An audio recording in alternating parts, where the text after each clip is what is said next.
Good afternoon.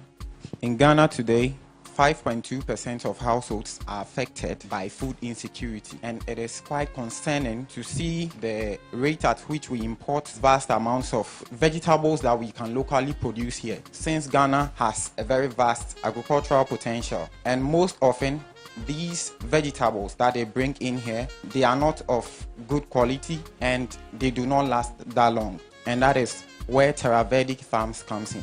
My name is Asanti Isaac Kwaba, a 25-year-old Ghanaian entrepreneur, and I'm the founder of Teric Farms. Growing up, I spent my early years in a small village where I assisted my mother on her farms, and these experiences fostered my deep love for agriculture. I turned to subsistence farming, starting on a modest plot of land, and the journey has been far from easy.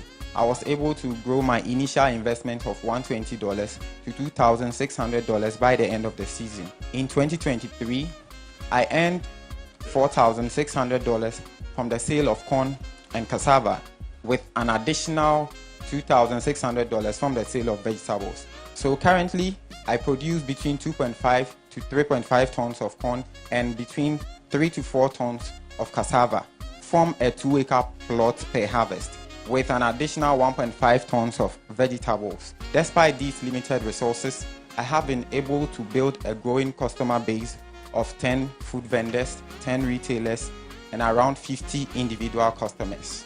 So before I got to Africa 2100, I was just a normal subsistence farmer who grow crops and then sell on the market. But after I joined Africa 2100, I realized that I had to do things differently.